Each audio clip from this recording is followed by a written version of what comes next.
Malaysia airlines की flight MH370 एक ऐसा रहस्य जिसने दुनिया को 12 साल से परेशान कर रखा है।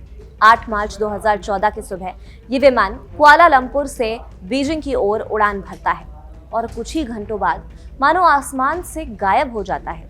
227 यात्री और 12 क्रू मेंबर, कुल 239 लोग बिना किसी निशान के लापता। ना कोई SOS सिग्नल, ना ब्लैक बॉक्स की आवाज, ना मलबा, जैसे समुद्र ने इसे बिना कोई सुराग छोड़े निगल लिया। यही वजह है कि MH370 आज भी विमानन इतिहास का सबसे रहस्यमयी केस माना जाता है।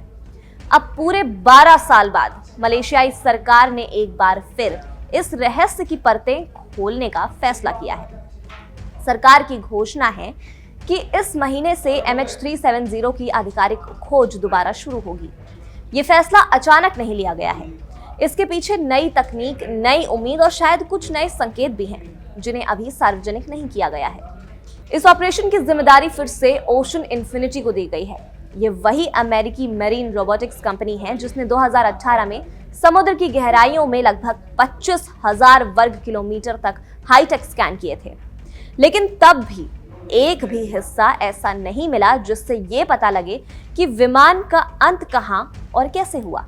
ओशन इन्फिनिटी इस बार और भी ज्यादा उन्नत under water drone, high spec sonar और गहराइयों में काम करने वाला स्वायत्त रोबोट लेकर समुद्र में उतरेगी। माना जा रहा है कि नई तकनीक उन जगहों को स्कैन कर सकती है जहां पहले की मशीनें नहीं पहुंच पाई थी।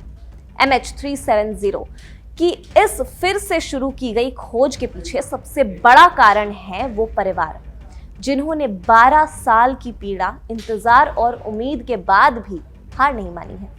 2014 से 2017 के बीच मलेशिया, ऑस्ट्रेलिया और चीन ने मिलकर 1,20,000 वर्ग किलोमीटर के बेहद खतरनाक समुद्री क्षेत्र को खंगोला था।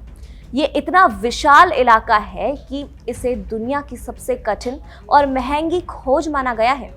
लेकिन नतीजा वही है, गहराइयों में छिपी एक ऐसी चुप्पी जो किसी भी रहस्य से ज्यादा डरावनी थी। चीन, जिसके 153 नागरिक इस विमान में थे, लगातार खोज बंद ना करने की मांग करता रहा।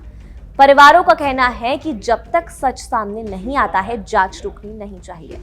शायद इसी दबाव में और नई तकनीक की संभावना ने मलेशिया को फिर से अभियान शुरू करने के लिए मजबूर किया है। सबसे बड़ा सवाल अभी भी वही है, क्या MH307 समुद्र के सबसे अंधेरे हिस्से में पड़ा हुआ है?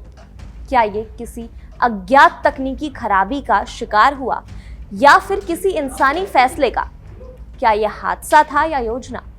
12 साल बाद भी कोई इसका जवाब क्यों नहीं दे पा रहा? यही सस्पेंस दुनिया को डराता भी है और सच का इंतजार करवाता है। अब जब खोज दोबारा शुरू हो रही है, उम्मीद फिर जगी है कि शायद इस बार समुद्र अपनी खामोशी तोड़ देगा। शायद इस बार कोई ऐसा सुराग मिल जाए जिसकी तलाश 12 साल से की जा रही है। MH370 का ये नया अध्याय एक बार फिर दुनिया को सांस रोक कर इंतजार करने पर मजबूर कर देगा, क्योंकि ये सिर्फ एक विमान की तलाश नहीं, बल्कि 239 जिंदगियों के सच की तलाश है। इस खबर पर आप क्या सोचते हैं? अपनी राय हमें कमेंट सेक्शन में आप जरूर बताइएगा और देखते रहिए कड़क।